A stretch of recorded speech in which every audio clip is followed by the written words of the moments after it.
Well, I think one of like the biggest issues with the stigma of mental illness is that it's seen as different than a physical ailment, and I think that that's wrong. I think that like if you had diabetes, no one would be like, you're weak for needing insulin.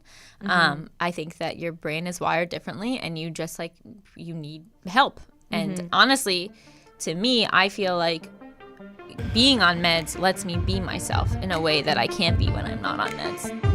Welcome to Persister with Candace Lowry. I am Candace Lowry. What is a persister? A persister is a little play on words of nevertheless she persisted, but also a woman who has truly broken through that glass ceiling and has really forged a path and a name for herself in whatever business she's in. Persister with Candace Lowry is a CastBox original produced alongside Studio 71. CastBox is the fastest growing, highest rated podcast app on both iOS and Android, where you can find all of your favorite podcasts.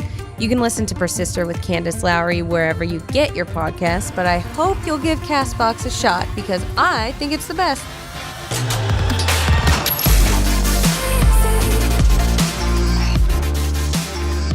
Hello, everybody. Welcome back to Persister with Candace Lowry. I am Candace Lowry, and today I'm so excited to have Allison Raskin with me today, and her little dog, Sugar, who's hiding under the table. Much closer to you. Yeah. Which I find offensive. You know, I have a new friend, and so, but let's see. Let's just go down the docket here. New York Times bestseller, right? Yes. Okay. Comedian. Writer of podcast Gossip. Yes. And I feel like I'm missing something. Oh, YouTube phenomenon. All right, a little strong, but I'll allow it. And I guess just overall writer, too. I've been seeing a lot of your work, like in Elle, that we'll get into. And just, I think, too, I would say mental health advocate. Yes. As well. I will strongly stand by that, much more than YouTube phenomenon. Yeah. So I like to start every episode with like a little bit of an icebreaker, kind of just a fun question before we get into the deep stuff. You are a Desperate Housewives fan. Yes, huge. Okay, I've never seen the show. Wow. I'm looking for a new show. Got to do it. But will I like it? Well, I don't really know you that well. It depends on what kind of stuff you like. Okay. Like, do you watch Jane the Virgin? Yeah. I've watched the whole first season. I haven't finished it, but I liked it a lot. You didn't keep going? No, I binged it on an airplane. Oh, wow. I then think that's like the best show on TV. Okay.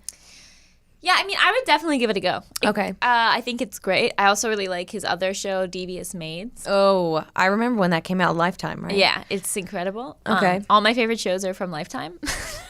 I wish I was kidding. Did you see the Bad Seed remake? No. That just came out? It's like a made-for-TV movie on Lifetime.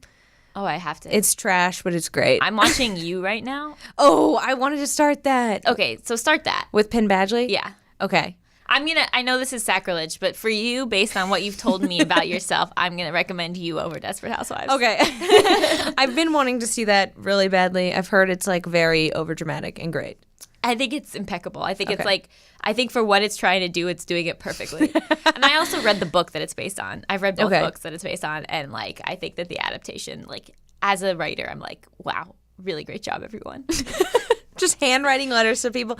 Really great job. I'm doing a guerrilla marketing campaign. It's all I talk about with people. So I want to talk a little bit about, leading into that, about the podcast that you wrote. Yes. You were telling me y'all shot one whole season in 9 days.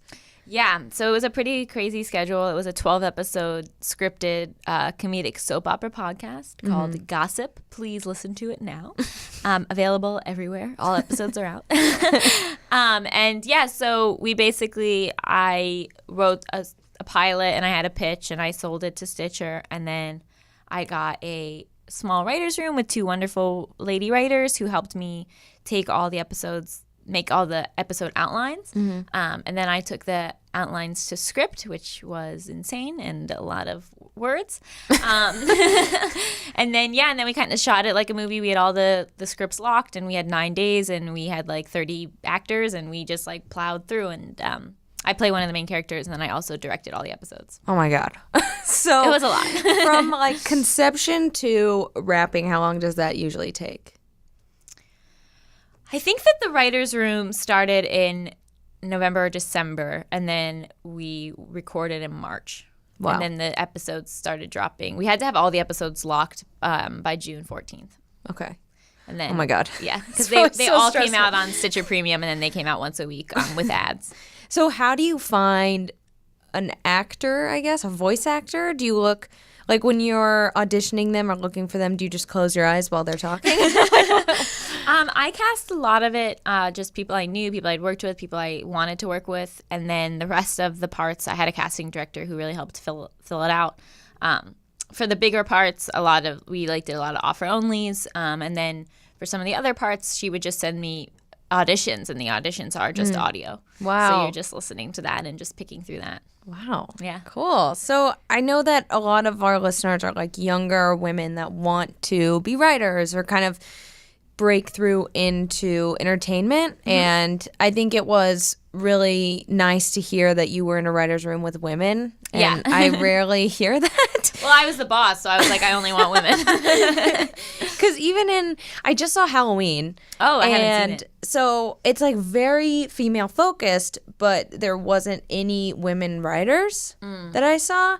And so I'm wondering like what your advice is to, female writers that feel like still they don't see enough representation and kind of get discouraged by seeing that. I think it's on the shoulders of people who are higher up to hire women. Like I was in a position where I got to pick who I worked with, so I said I only want to work with women. And I think that like that's on women to do, and then also on men to do, and to just like, promote women and hire women and give them that foot in the door so that they can rise up themselves and like keep the cycle going. Yeah. Sorry. It's okay. Are you dying? Yes. Oh my God. Just the idea of more women writers. I know. Yeah, just making me uncomfortable already. Oh my God. No, but I was listening, I promise. This is going so well right now.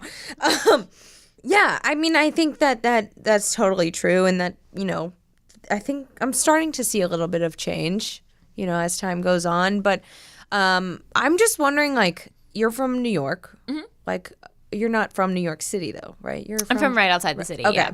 So a true suburb. So how do you kind of make this move from growing up in New York and then making it all the way out to Los Angeles and just kind of biting the bullet there?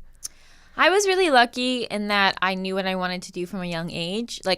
From 15 on, I was like, I'm going to be a writer. I still can't believe it's happening. Pretty cool.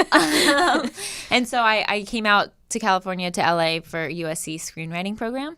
And so it actually made the transition a lot easier because I came out here when I was 18 and I just never left. Yeah. So my whole adult life has been in LA. Okay.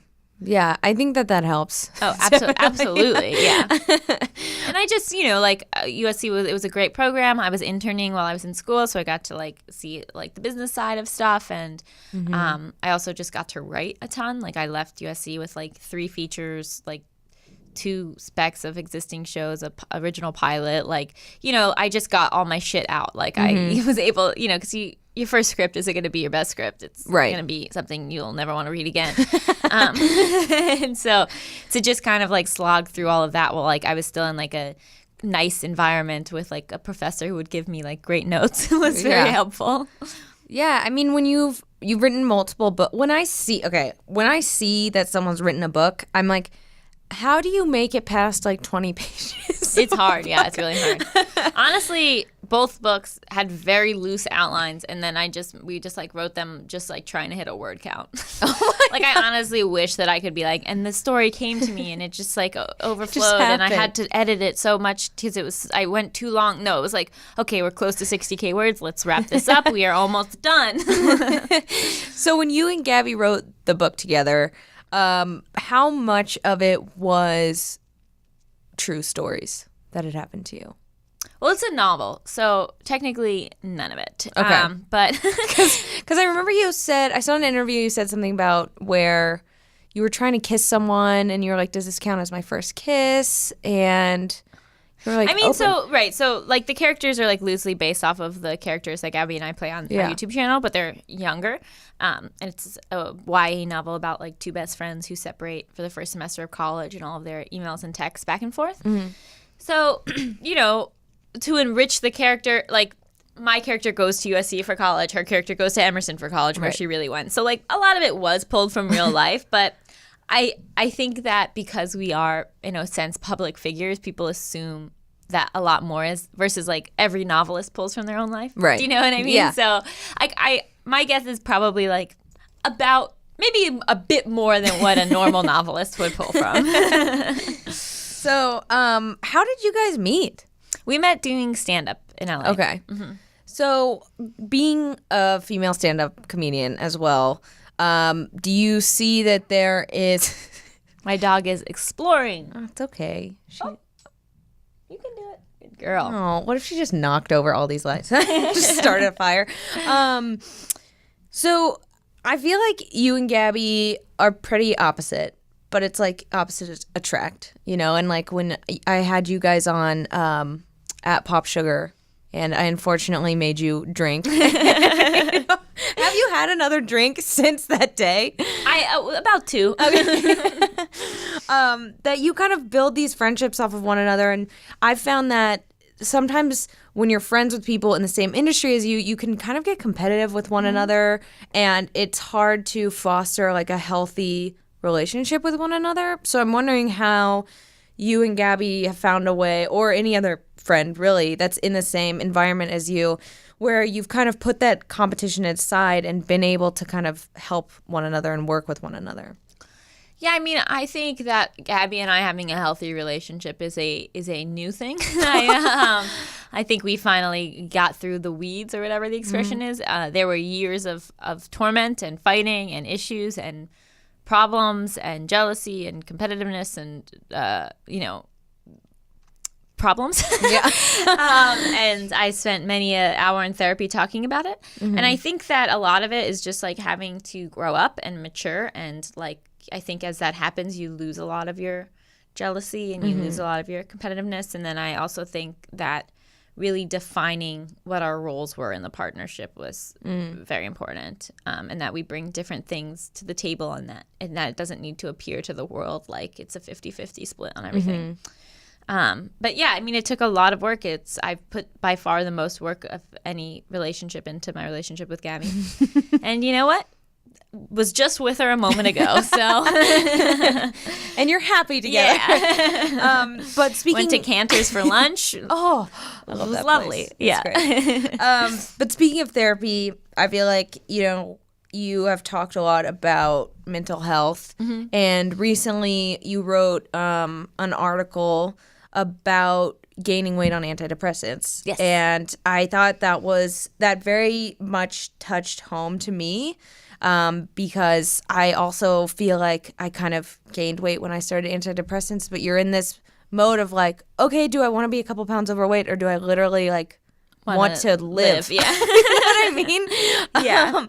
So what, when your dad kind of like passed you that note, I mean, what was kind of running through your mind when you saw that?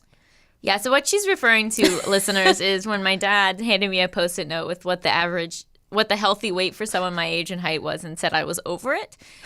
In his defense, he was correct. I was mad, I was hurt, I was upset. I mean, obviously that wasn't the best way to handle the situation. He understands that now. We're on great terms. He's a wonderful father. But, I came to a breaking point. Like, I came to a point when I was like, I don't want to be at this weight anymore. I'm willing to try a different medication. I was lucky that I have a great psychiatrist who, doesn't just fill out a prescription and hand it to me and see me every 6 months. Like, I see my psychiatrist pretty regularly, and especially when I'm changing meds, and we talk about things. We're not just talking about medication and side effects. We're talking, she's actually given me, a lot more tools than I've gone in regular therapy. And so with her help, I was like, this isn't working for me anymore. I need something else. And so she was like, well, there's another medication that's newer, and it has less side effects. And then we ended up pairing it with another medication. And, it's been a journey. It's it would be a lie to say that it didn't change my life in a big way. I've lost about 13 of the 20-something pounds, and I'm still going, you know? Still chugging along. Yeah, still thinking about my weight in a way I've never really had to in other times in my life. But it was worth it because I was in a horrible place, and the Zoloft got me out of that place, and it like gave me my life back. And it also gave me a life I'd never had before, because I'd been on meds on and off my whole life, but I'd never had done the mental work that you need to pair with the meds.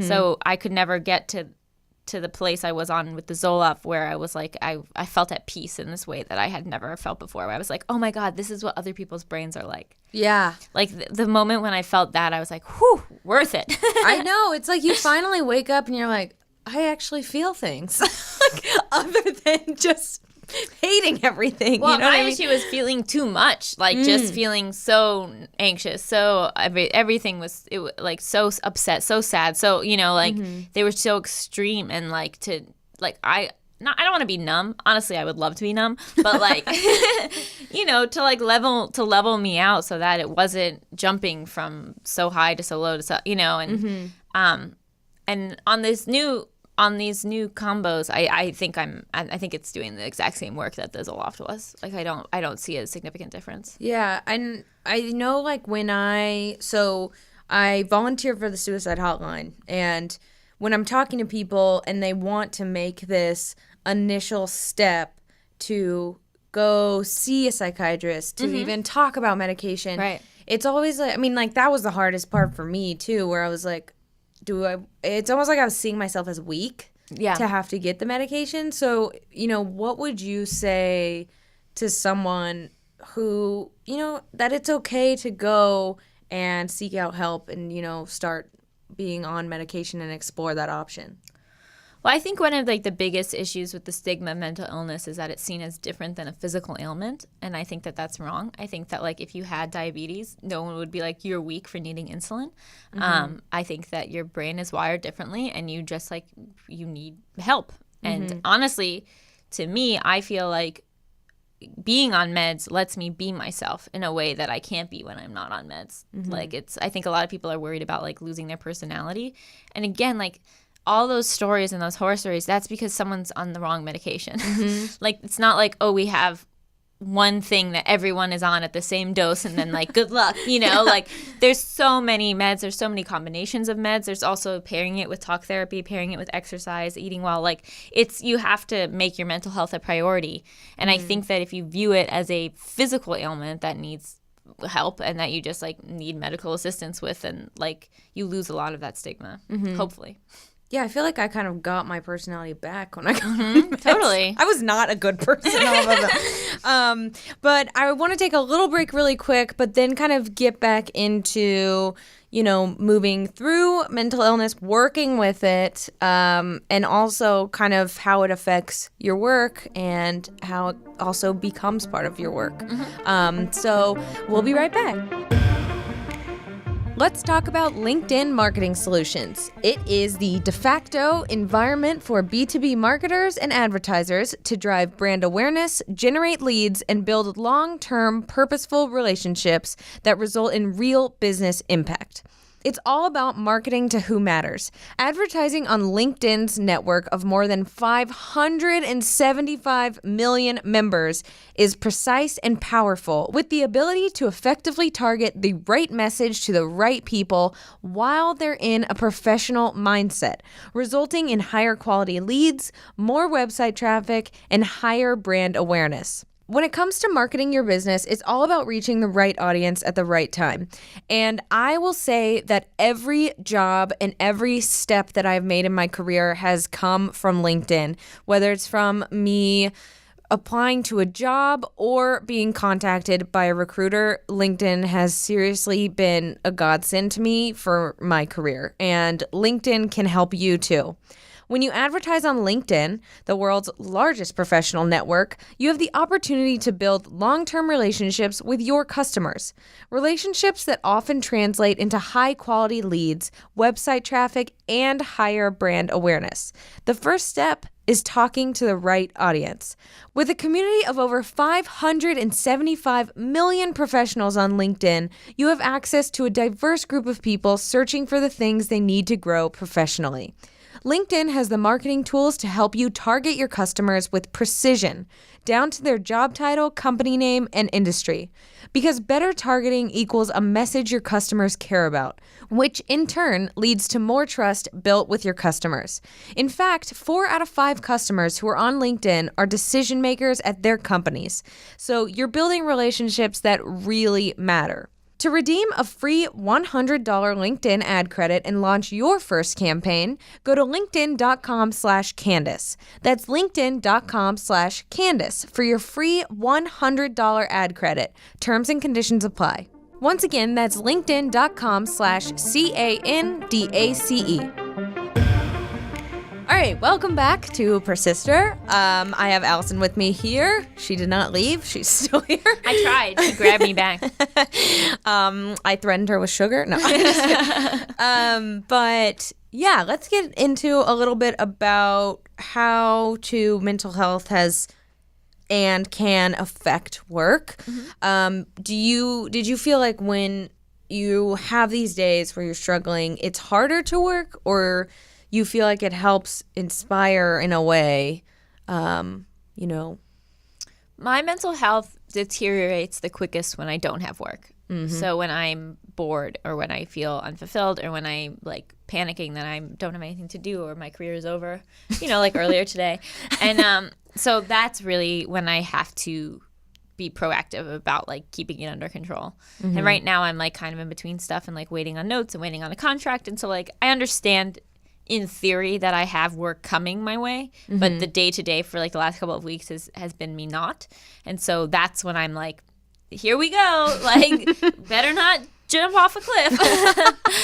and a lot of that is, me having to make a lot of social plans and, mm-hmm. and fill my days. And like, even though it's like annoying and like kind of pathetic to feel like I have to like keep reaching out to people, mm-hmm.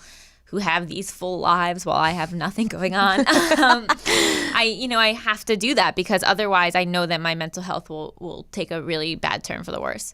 So like even today I was like to Gabby, I was like, what are you doing tomorrow night? Because I have no plans all day, mm-hmm. and I have to do something at night or I'll lose my mind. And she was like, I guess, okay. And like that's like an embarrassing thing to have to say, like even to your best friend. Like you don't want to admit that like you're just like so bored and you have nothing, mm-hmm. and that like is really where I struggle. And I do a lot better when I'm busy and when I feel like my life is full, and it's hard for me not to be working, even though I hate working. I hate it so much. Yeah, I'm glad actually you said that, because I kind of feel that way, where mm-hmm.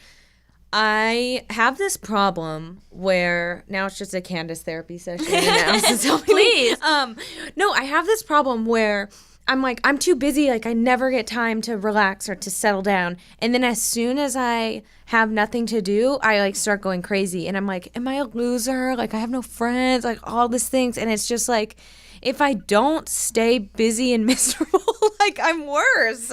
Yeah. I don't know. It's like I can't be alone. And it's something I'm trying to work on, but it's hard. It's really hard. I work from home, but right now I'm just hanging out at home because I'm not really working. And so it's really challenging. And for me, like the OCD and the anxiety, like that's when there's silence and when there's nothing there, that's mm-hmm. when they're like, hey, want to hang out? Like, why don't we think about this? Yeah. Your life's over. You don't have a career. You're never gonna work again. And it's like, but I just sold a TV show. It's like, shut up. that contract will never come through. Like, leave me alone. And you got lucky. Yeah. Like, it's just endless. And so I have to like keep it at bay. And like, honestly, it was really hard when we had that heat wave, because I was bored and I like couldn't even go for a walk. Mm-hmm. And so I was like really struggling there, because like just going for a walk is helpful. Just like leaving my home, just like getting out. I live like near a lot of like shops and walkable places, and so I'll just like go do that, and like feeling like I couldn't even do that. Like that's when I'm like, okay, this is when I have to like really be diligent mm-hmm. and not let myself like completely fall apart. And I think that the meds are what helps me from doing that. Like the meds, like I still have lows, like I still have high, like it's not like I'm like neutral all the time by any mm-hmm. means, but like it keeps me from like completely tumbling. Yeah, I definitely feel that as well. And I'm just like, and it's almost like you find a weird comfort in falling back into that low. Like when I'm at that low, oh my God, it's like, I hate it. I get this weird like, just stay just stay in your bed. Like, don't leave. It's fine. And then I'm like comforted by being depressed. It's weird. No, yeah, I get that. And I think that I do have symptoms of depression, but for me, I dread the anxiety much more than the depression. Because the anxiety is panic, and like it's uncomfortable, and it's physically uncomfortable, and it's like all consuming. You get hot. Yeah, sweaty. Actually, I'm very sweaty, but that's because of the meds. So that's my new side effect. Yeah, it's hard, and it's hard to not feel like this nothing will be my entire life. It's like I get into these places where I'm like, why am I even alive? This is so pointless. Everything is so like I have nothing. Like, is this going to be just how I am every day until I die? Like, it's, and like you go to those extremes because that's what your anxiety does. Then I'm like, I'm going to die one day. Then I'm like, what happens next? And then I'm just rolling. Well, I'm just like, I'm just going to die in this apartment. I'm never going to leave. I'm never going to have plans again. I'm going to be alone take care forever. of sugar? Like, yeah, I'm like, oh, like, thank God I have sugar for something to live for. And so it gets rough. And then what's really interesting is like the outside perspective is like, oh my God, Allison, like you've got so much going on. Yeah. And I'm like, no, I'm painfully bored.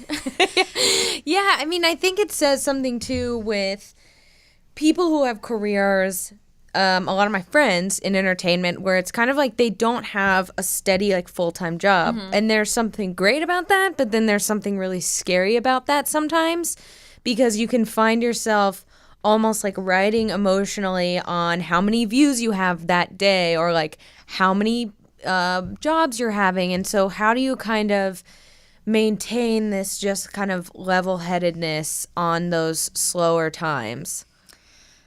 I'd love to say that I always do. It's a journey. I mean, I've gotten better at it. I've gotten a thicker skin. I've tried to look like bigger picture. I think a lot of my OCD makes me feel very, very guilty if I'm not working. And so a really huge part of my process was learning that it was okay to not always be working.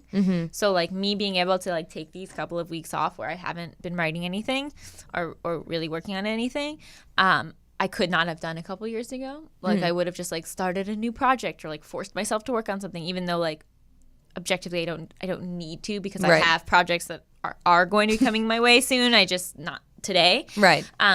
And so, like, learning to be okay with that and not to hate myself for that and not to feel like a piece of shit and then I was lazy and then I, like, contribute nothing to society, like, honestly, like, learning to be okay with, like, being bored was, like, a huge journey that I'm still figuring out. Yeah. Now I can get away with not working and not feeling guilty. It's more just, like, how do I keep the anxiety at bay when I'm bored? And so that's, like, the next step. Yeah, and on the opposite side of things, when there are times, I think, where it's very easy to get overwhelmed, where you kind of can take on too many things. And so how would you tell people to handle, like, you've kind of gotten in too deep and you have so many things going on? Because I feel like I'm kind of a yes person, where I'll just say yes to things, and then I'm like, holy shit, like, I have so much going on, I don't know what to do. And then the anxiety comes back in the middle of the night. And so it's just kind of like, how do you keep all of those things in check? Like, you have a book, but you're also writing a screenplay. But yeah, at the beginning of this year, I had to write my podcast, write a book, and write a movie. And I was like, woohoo, here we go. And now I'm like, oh, those were the days. I think you schedule it and you work on one project at a time. When you're working on that project, you're working on that project, and you just like make your schedule work. And like, I was lucky enough that the notes on the movie kind of like took a while, so then I could finish up the book. And then once the note, and like in this industry, like people aren't getting back to you right away, so you can kind of stagger your projects to like get this off so that you can work on something else while you're waiting to hear back about that first thing, and like kind of just be a little strategic with it in that way. Right. Then you also just like prioritize, and you're like, what has the actual deadline? What's deadline is looser, and then you just like sit down and do the work. I'm not a big fan of like thinking that time means talent. Like, I don't think that things need to take forever for them to be good. And I think that there's a lot of pressure to feel like if you didn't slave away at something, then it can't possibly be good. And I think that's garbage. Like, all my best stuff has come easily to me because it's like good. And you enjoy it. Like, and the things that I toil over and that take longer tend to be worse. So, and that can also just be my process. But I think like you have to just get things done. Yeah. And when what is the first time where you kind of had this moment of like, oh my God, like I can actually be a writer? Like, baby Allison is excited right now. When I got hired at BuzzFeed as a writer, I was like, oh my God, because that was the first time I'd ever been paid to write. And that was huge for me. Yeah. It was like, woo, here we go. I know, I'm sure like we've both experienced the same thing where you get something like BuzzFeed and then you decide to leave or it's time to go. You know, like, how do you handle that transition? Because I know that, you know, even for me, when I left, I was like, am I leaving something great, or am I going to like make my own path? Are there greater things outside of this? I think you have to view yourself as the commodity. Like, you are the thing, not the company, not the project, not whatever, because it's like, you know, it's not like we're going to like, it's the 1950s and we're a company man for IBM and we're just going to like work there for 50 years. You know, like, this industry, most of the time, you're project to project, company to company, and like, you just have to remember that you're the thing and that you can flourish and like do different things in different places, and that like no one can take you away from you. And do you find it easy to compare yourself to other people that are doing the same thing? Or like you said, like, you're the commodity, you have this, you know, everybody has this unique voice and you kind of get work from being so unique at the same time? I think I compare myself less to other people. I've definitely taken a step back from social media, and like, I don't like, my numbers on Instagram are like plummeting, and that really upset me for a while. And then I was like, I can't control this, you know, and like, honestly, the fact that the numbers are going down makes me feel like I don't need to post as much. I don't need to care as much about it. Like, it's not as I'm working more in the traditional sense of the industry and being hired for like long form projects as a writer versus like just selling stuff because like I have a following, like that stuff matters less to me. So that's like definitely made me less competitive. I definitely see that. Not like I see your numbers, but like, I've experienced this the same thing, and it's almost like, wow, like, I was offended at first, but then at the same time I'm like, why am I using this to make my self-worth? And it was kind of a wake-up call to be like, oh my God, like, I'm putting my worth in the amount of followers I have. Yeah. And it's like a kind of scary. dangerous path, yeah. Yeah. And then I was like, what can I do to like make myself bigger? And I'm like, this is not good. Yeah. Like, I'm not being good to myself right now. No, even just thinking about this right now is stressing me Oh my out. God. I know. I'm like, I don't want to even. And it's hard, like, with the channel too, like, way less views, losing subscribers, and it's like, it's hard to stay motivated to create content when that's what's happening. But at the same time, it's like, well, this is what gave me my career. Like, I feel like I gotta keep going, like, you know. And it's kind of about finding a balance, and also that like how you feel one month isn't how you're gonna feel the next month. So like, right. Because I was really busy, we took some months off of the channel. And then now I'm like less busy, so we're like doing more videos. You know, like, right. It doesn't, I think I felt like everything had to be very rigid before and like stay the same week to week. And I don't feel that much anymore. Yeah, definitely. And there's this pressure sometimes of like, you need to be posting like so many times, X, Y, and Z, like every time a week. And it just like, it makes me go freaking crazy, you know? But in terms of working in the traditional sense of, you know, being able to write and just kind of do what you enjoy. I hate writing, but yeah. What? I thought you wanted to be a writer, though. I do, but I hate it. It's the worst. Like, what's like just boring, or yeah, it's just it upsets you? If you meet a writer who says they like writing, I think they're lying, or they're a bad writer. Like, it's a horrible profession. I wouldn't wish it on anyone. Like, the days when I went home to like take care of my mom because she had like knee replacement surgery, and she was like, "Oh, I'm so sorry you're stuck in the house. Are you taking care of me?" And I was like, honestly, any day I'm not writing, what a wonderful day. Like, this is a breeze. What is your favorite thing that you've ever written? My favorite thing I've ever written is probably the script I went out with this year that didn't sell. So that was pretty devastating. But it always is those things. Yeah. So. And like, I was really like, ooh, this is the best thing. This is gonna be it. And I like had showrunners attached, and we took it everywhere, at every place. Like, no thanks. So for people that want to be writers or don't really know the process, what is the process of, you have this great script and you want to sell it and you want to shop it? What do you do? Well, you need reps. So I have reps, and my manager is excellent. And so he was like, I think we should attach showrunners. And so then he sent the script to some showrunners and this pair who are great. They responded, and I met with them, and I love them, and they came on board. And then I did a rewrite under their guidance, and also through the guidance of this other company that didn't attach to the project. They were like, "This is better. We still don't want it."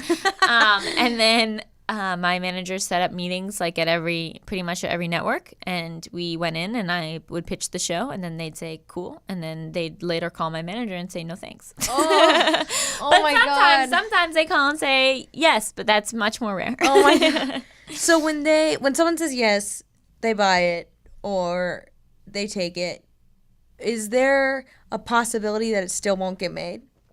Oh, I've sold 4 TV shows, and there's the hope that one will still get made, but 3 of them never got made. One of them went to pilot, and then the other 2 never even went to pilot. Okay, so now I'm just like being a nerd. Like, yeah. You're probably like, this girl's an idiot. But no. So it sells, and then they don't make it, so they keep it forever, or can you like take it back? It depends on the company and like what the deal is, and also if they're going to be mean or not. You know, one show we sold to FX, when they passed, they were like really cool, and they were like, you can go out with it other places. It's just not for us. So we went out with the other places, and guess what? It wasn't for anyone else either. Oh my God, writing sounds so hard. Oh my God.